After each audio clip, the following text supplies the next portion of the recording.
Czech Republic was wow. I mean, he looked very tall, he's very handsome, and the way he looked based on the physical aspect is definitely Mister Supranational material.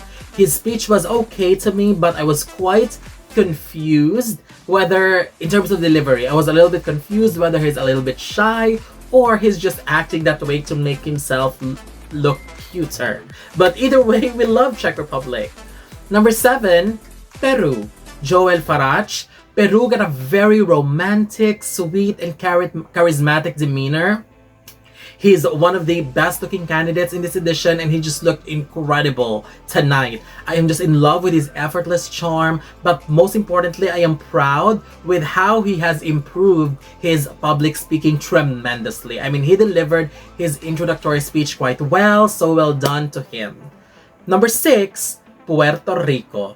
Christian Gonzalez. Puerto Rico wore one of the best suits of the night. He looked very handsome in it, and let me just say that on a personal level, Puerto Rico's beauty is something that I could easily call a very handsome type of beauty.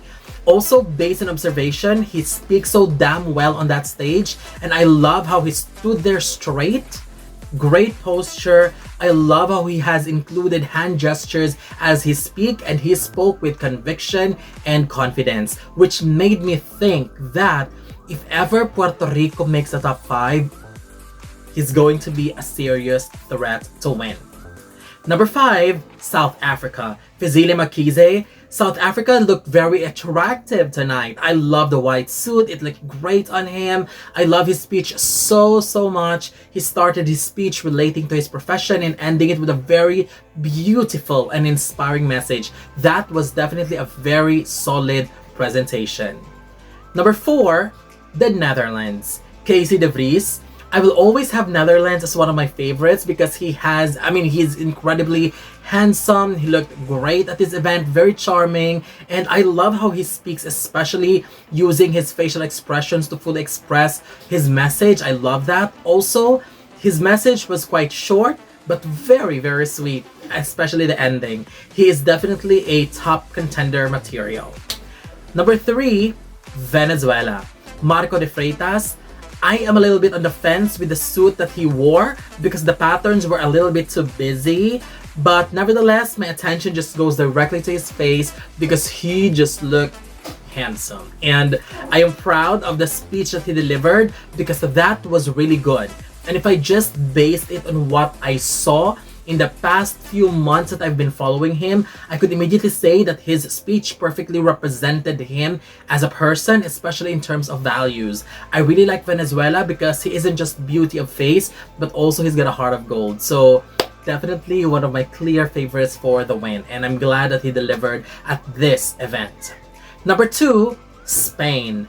Álvaro Hermes. Spain is like the perfect candidate that you would send to defend a crown for a potential back-to-back. I mean, he looked incredibly handsome like he is always. He also got a strong resume like he said. He's a plastic surgeon. Also, the speech that he gave was incredible. He just showed us that he is one of the great speakers of this edition, and I also commend him for using the opportunity to speak, promote his country, and inspire. But my choice is the number 1 standout for the sashing ceremony of Mister Supranational 2024 is number 1, the Philippines. Brandon Espiritu. Let me start by saying that I wasn't expecting much from his speech. I have no idea what he's going to do, what he's going to say, but boy, he came prepared. First of all, he is already one of the best looking candidates this year, and I'm sure many of you would agree. And I love his suit, showing a little bit of skin on the chest area. Love that. He's oozing with sex appeal. But let's talk about the best part. Let's dissect him as an easy winner for me during the sashing ceremony. I love how he started to ask to commend everyone for doing a good job, and that speaks confidence and gratitude at the same time. So that is a very good start. This is why the introductory speech matters as well, because you pick what you have to say.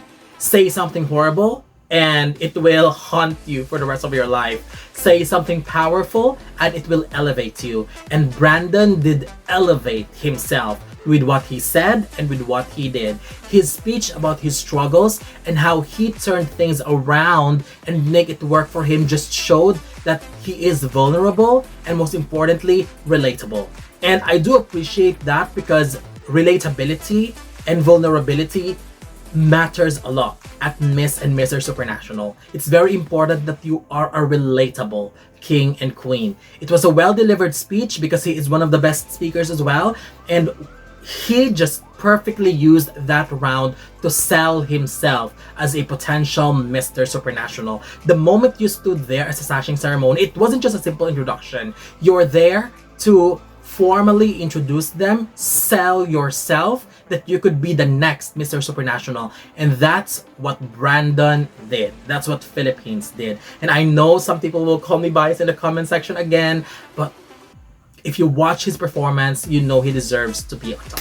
So that's it. This is my standouts for the sashing ceremony of Mister Supranational 2024, and I would love to know your favorites. I would love to know your thoughts as well, whether you agree with my list or not. So don't forget to leave your comments below. Don't forget to give a thumbs up and share the video as well, and most importantly, don't forget to subscribe, because you'll be seeing more of these videos in the future. For now, thank you very much and have a wonderful day from the Philippines.